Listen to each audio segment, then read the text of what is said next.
से भी पूछते हैं राना सनाउल्लाह साहब, जो वोट को इज्जत दो का नारा है, या जो आपने पिछले जलसों के दौरान में जो नारे बुलंद किए और अदारों के रोल के ऊपर आपने कहा कि अपने अपनी हदूद के अंदर रहकर सारों को काम करना चाहिए, आसिम सलीम बाजवा के ऊपर आपने सवाल उठाए, सब कुछ किया आपने, पंजाब के अंदर आपको पजीराई मिली होगी, लोग आपके जलसों में आते रहे, लेकिन आज वाले इशू के ऊपर मेरा ख्याल है कि ये सारा कुछ बैकफायर हो जाएगा, क्योंकि इंडिया वाले इशू के ऊपर आपको पता है एक जज्बाती है, हम उसके ऊपर पूरी कौम में से शायद कोई एक लफ्ज़ भी सुनना पसंद ना करे।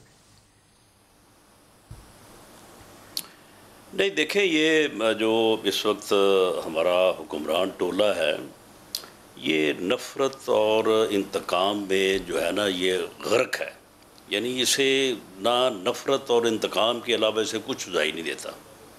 और इस वक्त इस हुकूमती टोले का और इंडिया का मुफाद जो है वो एक जगह पे आके इकट्ठा हो गया है।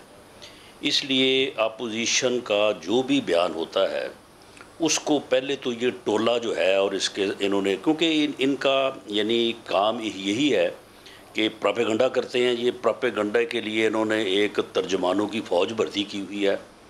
जो भी अपोजिशन बात करती है पहले तो ये खुद प्रोपेगेंडा करते हैं और उस प्रोपेगेंडा अय्याज़ सादिक के बयान के ऊपर आप क्या कहेंगे? और जी वो भी है, वो भी यही एक अमल है कि उसके बयान को पहले ये हुकूमती जो प्रोपेगेंडा टोला है इसने उठाया, उसके बाद इंडिया ने उठाया, ये उठाते हैं। और इनकी कोशिश अब इस वक्त ये है, यानी इस हुक्मरान जो यानी गुमराह कुन टोला है। तो राना साहब, क्या आप मजम्मत करेंगे उस बयान की, क्योंकि इस टोले ने भी उठाया और इंडियन टोले ने भी उठाया, तो क्या आप उस बयान की मजम्मत करेंगे? सुन लेना, मेरी बात मुकम्मल होने दें।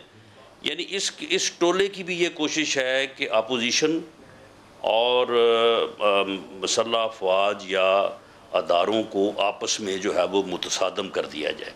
इस यानी घटिया मकसद को हासिल करने के लिए ये हुक्मरान टोला पहले अपोजिशन के बयानों को तोड़ मरोड़ के उठाता है, उसके बाद फिर इंडिया उठाता है, और इनकी कोशिश यही है। लेकिन अगर ये कोशिश में कामयाब हो गए तो इस मुल्क और कौम की बहुत बड़ी बदकिस्मती होगी, जिसकी खुद ही इन्होंने मिसाल अब दी है अरब ममालिक की। लेकिन खुदा ना खास्ता ऐसे हालात जो है वो यहाँ पे हों, उससे पहले मैं समझता हूँ कि इस हुक्मरान टोले का, जिसका काम सिर्फ नफ़रत है, इंतकाम है, और ये सिर्फ़ और सिर्फ चाहता है कि अपने इक़्तिदार के लिए ना इसे मुल्क की फ़िक्र है, ना कौम की फ़िक्र है, ना अदारों की फ़िक्र है। ये सिर्फ चाहता है कि ये किसी न किसी तरह से। राना साहब, क्या आप मजम्मत करते हैं या सादिक साहब ने जो कुछ कहा उसकी मजम्मत करते हैं? मैं अय्याज़ सादिक के बयान को इंडोर्स करता हूँ, मैं मजम्मत नहीं करता उसकी।